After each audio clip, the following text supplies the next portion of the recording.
Mutton gravy ಮಾಡೋದಕ್ಕೆ mutton already ಬೇಯಿಸ್ಕೊಂಡಿದ್ದೀನಿ, 6-7 whistle ಹಾಕಿಸ್ಕೊಂಡಿದ್ದೀನಿ.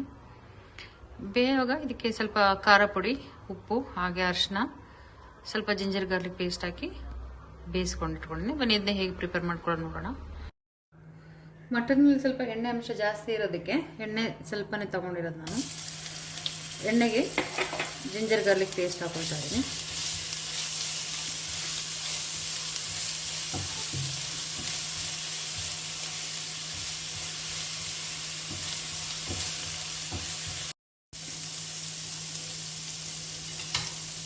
ಸ್ವಲ್ಪ ಹಸಿ ವಾಸನೆ ಹೋಗಿದ್ಮೇಲೆ ಇದಕ್ಕೆ ಒಂದು ಮೀಡಿಯಂ ಸೈಜು ಈರುಳ್ಳಿ ಹಾಗೆ ಕರಿಬೇವನ್ನ ಹಾಕೊಂಡು ಫ್ರೈ ಮಾಡ್ಕೋಬೇಕು.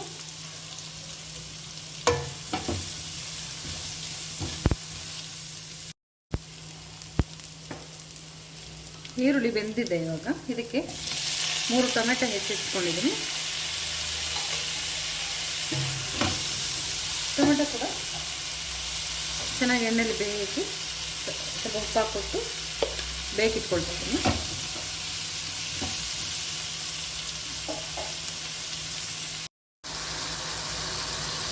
ಈ ಟೊಮೆಟೊ ಎಲ್ಲ ಬೆಂದಿದೆ. ಇದಕ್ಕೆ ನಾನು ಮಸಾಲೆ 1 ಸ್ಪೂನಷ್ಟು ಗರಂ ಮಸಾಲೆ ತೊಗೊಂಡಿದ್ದೀನಿ, 2 ಸ್ಪೂನಷ್ಟು ಕೊರಿಯಾಂಡರ್ ಪೌಡರ್ ತೊಗೊಂಡಿದ್ದೀನಿ, ಹಾಗೆ 2 ಸ್ಪೂನಷ್ಟು ಚಿಲ್ಲಿ ಪೌಡರ್ ತೊಗೊಂಡಿದ್ದೀನಿ, ಸ್ವಲ್ಪ ಟರ್ಮರಿಕ್ಕು, ಹಾಗೆ ಮಟನ್ ಮಸಾಲ ಇದೆಲ್ಲ ಹಾಕ್ಕೊಂಡು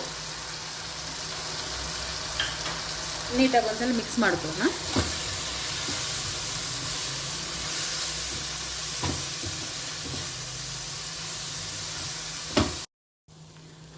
ಮಸಾಲೆ ಎಲ್ಲ ಬೆಂದಿದೆ.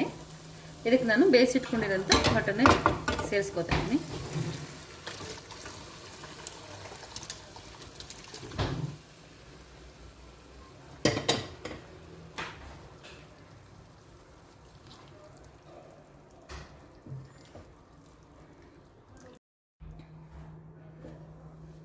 ಮಸಾಲೆ ಎಲ್ಲ ಹಾಕಿ ಮಿಕ್ಸ್ ಮಾಡಿದ್ಮೇಲೆ ಒಂದು 20 ನಿಮಿಷ ತನಕ ಇದನ್ನ ಮುಚ್ಚಿಟ್ಟು ಬೇಯಿಸ್ಕೊಳ್ಳೋಣ.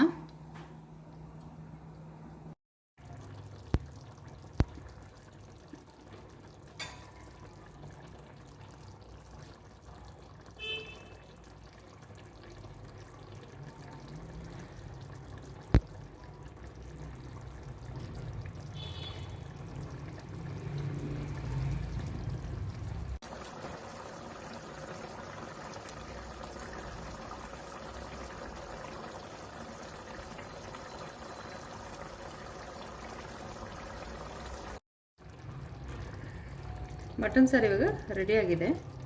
ಇದಕ್ಕೆ ಫ್ರೆಶ್ಲಿ ಚಾಪ್ಡ್ ಕೊರಿಯಾಂಡರ್ನ ಹಾಕ್ಕೊಳ್ತಾ ಇದ್ದೀನಿ. ಕೊರಿಯಾಂಡರ್ ಹಾಕಿದ್ಮೇಲೆ ನೀಟಾಗಿ ಒಂದ್ಸಲ ಮಿಕ್ಸ್ ಮಾಡ್ಕೊಳ್ಳೋಣ. ನಮ್ಮ ಮಟನ್ ಗ್ರೇವಿ ರೆಡಿಯಾಗಿದೆ. ನಮ್ಮ ಚಾನಲ್ನ ಇಷ್ಟ ಆದರೆ ಸಬ್ಸ್ಕ್ರೈಬ್ ಮಾಡಿ, ಲೈಕ್ ಮಾಡಿ, ಶೇರ್ ಮಾಡಿ. Thank you.